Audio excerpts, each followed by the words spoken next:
Hola, bienvenidos y bienvenidas a ¿Qué Poder?, el podcast de la energía de Visa Intercolombia y Fundación Barco.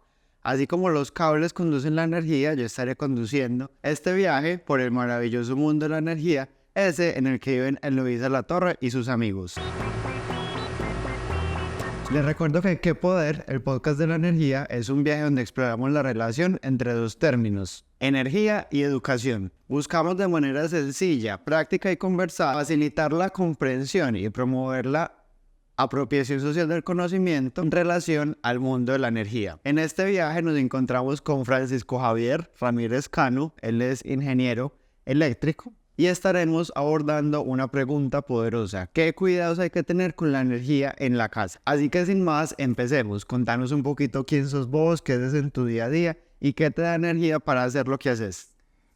Bueno, muchas gracias por esta invitación y poder compartir, digamos, algunas experiencias que he tenido en mis 40 años de recorrido por las empresas del sector eléctrico. Especialmente en Intercolombia, pues llevo 30 años donde tuve oportunidad de trabajar como ingeniero de mantenimiento de líneas, en administración de riesgos, y ahora estoy en la dirección talento organizacional trabajando en temas de seguridad y salud en el trabajo. Es decir, haciendo prevención de riesgos para que los trabajadores nuestros y los contratistas no tengan accidentes de trabajo ni enfermedades de origen laboral. ¿Y qué te da energía para hacer lo que haces en el día a día? La pasión por lo que hago. Yo pienso que aparte de la pasión que tengo por la electricidad, también por la seguridad, por la salud, porque todos estemos bien y que podamos regresar sanos y salvos al hogar después de trabajar. Mejor dicho, tenemos a la persona indicada para hablar del tema que vamos a hablar hoy. Empezamos con la pregunta de rigor de estos podcasts, que un ingeniero eléctrico pues la tiene mucho más clara, y es para vos, ¿qué es la energía? Pues la energía es todo lo que tenga la capacidad de hacer un trabajo. Poder moverse, poder trasladar, poder girar todo lo que en nuestro ambiente se requiere, es finalmente poder hacer trabajo. Finalmente la energía, digamos, hay teorías que dicen que ni se crea ni se destruye, así de sencillo, solo se transforma. Entonces eso lo podemos evidenciar en una central hidroeléctrica. De pronto conocemos de pronto cómo es una central, es la mayor forma de generar energía en nuestro país. Más del 60% de la energía se produce en hidroeléctricas.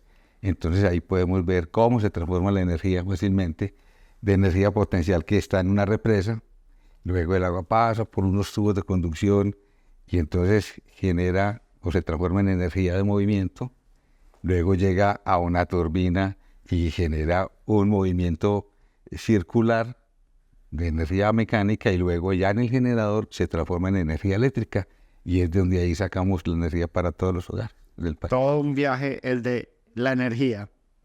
Empezamos con una pregunta, y es: ¿por qué preocuparnos por el uso eficiente de la energía en nuestros hogares?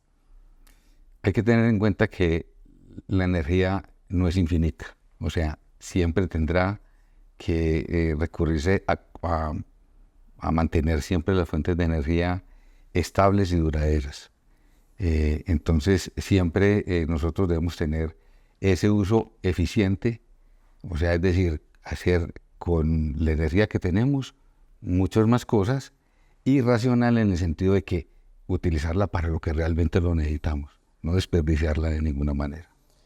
¿Qué hábitos podemos tener para hacer un uso más eficiente, más proporcional de la energía en nuestros hogares?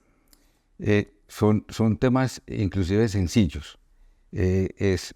Primero, pues un hábito se crea de haciendo las cosas de manera habitual, continua, y sobre todo consciente de lo que se está haciendo.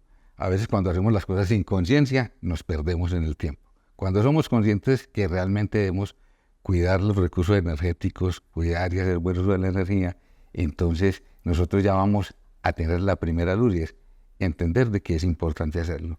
Y lo otro es un acuerdo en la familia, en la comunidad educativa o en cualquier sector donde estemos, para que efectivamente hagamos ese uso adecuado de la energía, con disciplina, con controles. Entonces yo recuerdo que en algún momento en la casa mi papá nos decía, apaga ese bombillo que está consumiendo mucho. Esto parece un pesebre. Esto parece un pesebre, no, solamente usar lo que requerimos. Entonces yo creo que eso es un tema de conciencia y puede ser muy divertido en la casa ayudándonos todos a controlar ese consumo de energía. Entonces ya dijimos, por ejemplo, apagar las luces que nos estén usando. ¿Qué otro hábito podemos decirle a los niños, a los papás, a los docentes que nos están viendo? Cosas muy sencillas en el hogar. Por ejemplo, cuando tenemos un refrigerador, entonces el estar abriendo permanentemente el refrigerador, ese frío que está acumulado en la nevera se va perdiendo, entonces el motor tiene que trabajar un poco más, el compresor, entonces eso ayuda a elevar los consumos. Cuando no estamos viendo televisión, apagarlo. Muchas veces no tenemos la buena costumbre de programar el televisor para que se apague en un determinado tiempo, o si nos quedamos dormidos, esa energía quedará ahí consumiéndose y no va a ser aprovechada adecuadamente. Al igual que una lavadora, por ejemplo, si la utilizamos para solamente Un trapito. un trapito, algo así, carga media o baja, no vamos a hacer uso eficiente de la energía. Utilicemos toda la capacidad de la lavadora para que hagamos un uso eficiente de la energía. Uno se encuentra a veces con mitos. A mí me pasó una vez en una comunidad que decían, apenas la nevera esté fría, desconéctela. Y ya cuando vuelva a estar como al clima la cosa, la vuelve a conectar. ¿Por qué no va a hacer eso, por ejemplo? No, porque también ya interferís con un tema de mantenimiento y duración del equipo.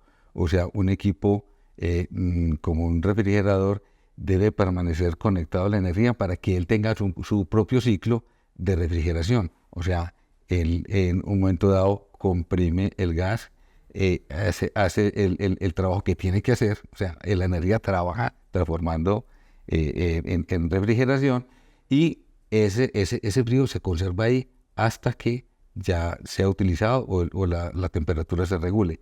El estar conectando y desconectando un refrigerador, es posible que en esos arranques del motor pueda haberse afectado la máquina y dañarse. Entonces, por ejemplo, la nevera es mejor dejarla conectada, pero hay otros electrodomésticos o aparatos que si se dejan conectados van a seguir gastando y gastando energía. Por ejemplo, los cargadores de los celulares, que hay electrodomésticos que decimos que son vampiros energéticos. ¿Cuáles son esos vampiros energéticos y por qué desconectarlos mejor? Claro, eso hace parte del uso eficiente y racional de la energía. Si yo tengo un cargador de celular, pues yo lo conecto al toma corriente y a través de él pues cargo el celular. Cuando ya esté cargado, ya tengo la energía en mi celular y yo ya procedo a desconectar. ¿Por qué? Porque hay unos circuitos que para poder mantenerse estables y a estar a la espera de que llegue algún elemento a cargarse, consumen energía. Pequeña, pero consumen. ¿Listo? Hay transformadorcitos, hay equipos electrónicos que empiezan a demandar energía. Es como también los cargadores del computador. Si tú no estás utilizando el computador, entonces muchas veces tenemos una costumbre que apagamos el computador, pero dejamos el cable conectado.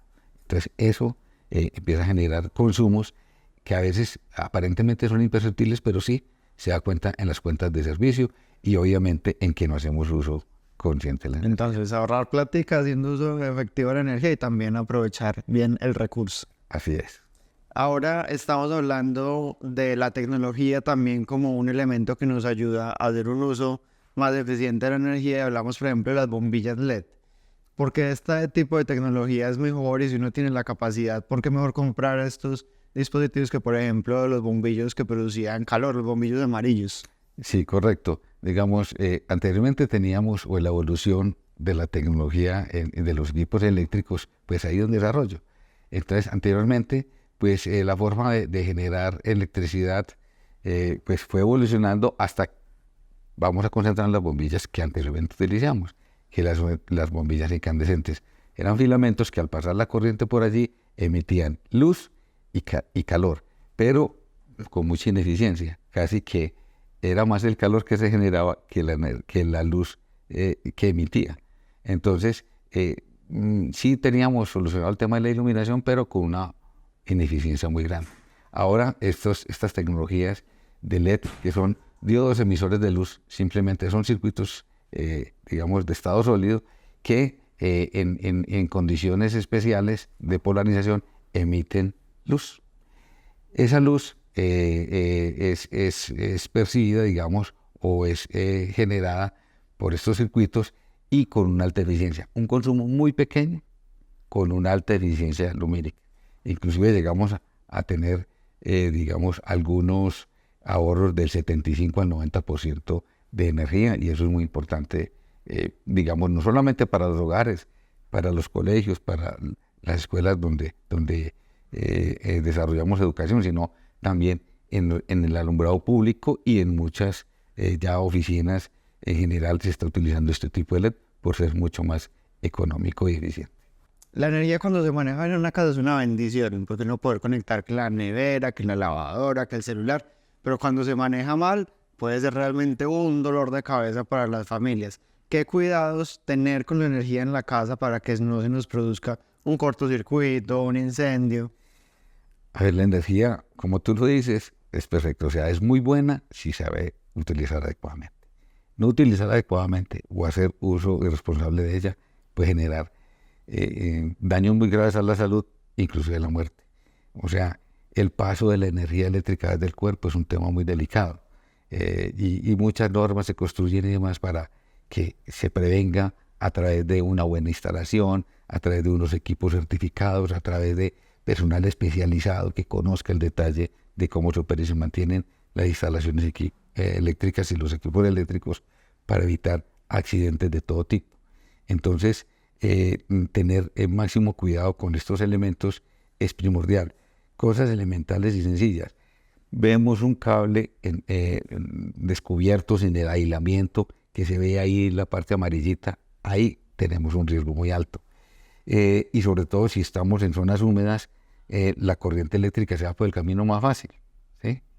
Y como también nosotros somos conductores de la electricidad en buena parte, en buena medida, entonces si estamos en contacto con un cable de esos que está descubierto y pasas La energía, por ahí me voy. Por ahí me voy, por aquí está muy fácil, y más si estoy descalzo y demás, entonces pasa la energía por allí y eso produce daños muy grandes en el cuerpo, especialmente en los circuitos del corazón, pulmones y demás, y puede generar trombos y cosas que pueden complicar. Lo que decís es muy interesante. Démosle a la gente el contexto de por qué estar descalzo o manipulando un cable es más peligroso que hacerlo con zapatos. Sí, entonces es muy importante. Inclusive, pues, cuando trabajamos en electricidad a nivel industrial, comercial y en la prestación del servicio, siempre hacemos énfasis a los trabajadores que, bueno, planeen muy bien su trabajo, hagan los procedimientos correctos que están definidos y usen los elementos de protección personal. Entonces, de pronto no lo vamos a tener, pues, a nivel profesional en una casa, en el colegio, pero sí tenemos que verificar que siempre para la electricidad hay que tener sumo cuidado y que hay que conocer muy bien las cosas y usar los elementos de protección que nos aíslen de la energía eléctrica. No manipulemos cables, no manipulemos tomas que están de pronto abiertos y expuestos, y más bien donde tengamos niños pequeños, por ejemplo, utilizar tapones para los tomas para que no introduzcamos ningún alambre, ningún destornillador o elemento alguno, porque a través de eso podemos derivar corriente del toma, pasa por nuestro cuerpo y ahí tenemos electricidad. En la casa, así hagamos muy buen uso de la energía, no estamos libres de que se produzca, por ejemplo, un cortocircuito, que es lo más común que puede suceder en una casa. ¿Qué hacer en caso de un cortocircuito? ¿Cuál es esa atención primaria que debemos hacer mientras llega el experto y demás? Bueno, lo primero, si hay un cortocircuito, pues un corto puede generar pues calentamiento por las altas corrientes que se manejan, y eso puede generar incendios en los hogares, o si están cerca, si no están debidamente protegidos, y puede generar desprendimiento de materiales y gases tóxicos que de pronto no son convenientes para los seres humanos. Igualmente, pues, a veces si la instalación está bien diseñada, vamos a tener que, se produce un corto, automáticamente la protección debe actuar, o sea, los breakers que tenemos ahí en la cajita que tenemos en la cocina, que de paso voy a decir algo, no podemos tapar ese tablero, hay que dejarlo descubierto. Que con un cuadrito la nevera. No, hay que tenerlo siempre libre para poder actuar en caso de que se requiera. debe automáticamente, cuando esas corrientes se superan, esos breakers, esos equipos disparan, ¿sí? Y se apagan, sino inmediatamente proceder a hacerlo de manera manual directamente, despejar el sitio y obviamente estar calzado con todas las precauciones y no hacerlo de cualquier manera. ¿Listo? Entonces, mirar también dónde se produjo el corto, porque puede ser en una lámpara, en un toma, en un alambre que está desnudo y de pronto pudo haber generado un conato de incendio. Entonces hay que estar atentos para poder ir al sitio y tratar de extinguirlo de la manera más correcta, teniendo un extintor o algún elemento pues que podamos, abrasivo que no, que confine el incendio y no se propague. Mejor dicho, cuando uno llega a una casa le deberían decir, hola, bienvenidos, aquí está la caja de breakers. Y aquí está el extintor por si de pronto lo que Extintor. por lo que presente. Hay una recomendación que siempre en los temas técnicos no les gusta dar y es en caso de que se presente una emergencia, lo mejor es llamar a un experto. ¿Por qué no ser como dummies o hacer trabajos autodidactas en el tema de la energía?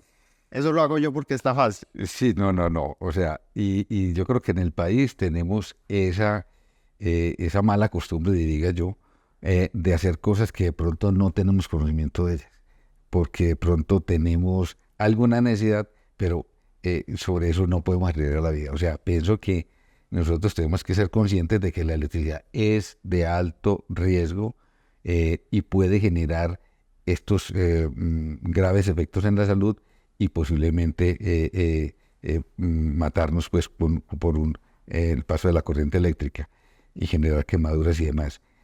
Siendo conscientes de eso y de que cada arte tiene su conocimiento específico, pienso que lo mejor es que venga un experto que conoce, que haya estudiado, que conoce los sistemas eléctricos, sabe manipularlos, sabe cómo hacer el procedimiento seguro de desconexión, de señalización, de señales de peligro para que él y otras personas que estén alrededor no intervengan mientras le esté trabajando. Pienso que es un tema que requiere mucho cuidado y es necesario ser conscientes de que debemos tener personal especializado para hacer esos trabajos eléctricos. Hay una pregunta que yo quisiera agregar y es, ahorita hablábamos, por ejemplo, del tema de las bombillas, de las neveras, que a su interior pues tienen unos gases, tienen algunos elementos. A veces creemos que un aparato tecnológico es solo peligroso cuando está conectado, cuando ocurre un corto, pero también cuando está desconectado, en su interior puede haber unos elementos que pueden ser peligrosos. ¿Cómo hacer pues como un retiro, un desecho de estos materiales de una buena manera? Bueno, cada elemento después de que cumple su ciclo de vida, entonces hay que hacer la mejor disposición. Una buena disposición tiene que ver, digamos, inclusive desde el diseño del producto, se sabe cómo hay que disponerlo. Y si no conocemos eso, busquemos la información con las personas adecuadas y para poder saber cómo acecharlo. Un caso sencillo, una batería. Una batería tiene alto poder de contaminación y es para las aguas o en general para la parte biótica y es un veneno prácticamente. Esas baterías no pueden tirarse ni en río ni a la basura. Hay que disponerlas adecuadamente. Para eso en las ciudades, inclusive pues en algunas poblaciones, ya tenemos dispensadores de baterías, por ejemplo, y de equipos electrónicos que no usamos y que tenemos ahí arrumados en la casa, generando otro tipo de contaminaciones.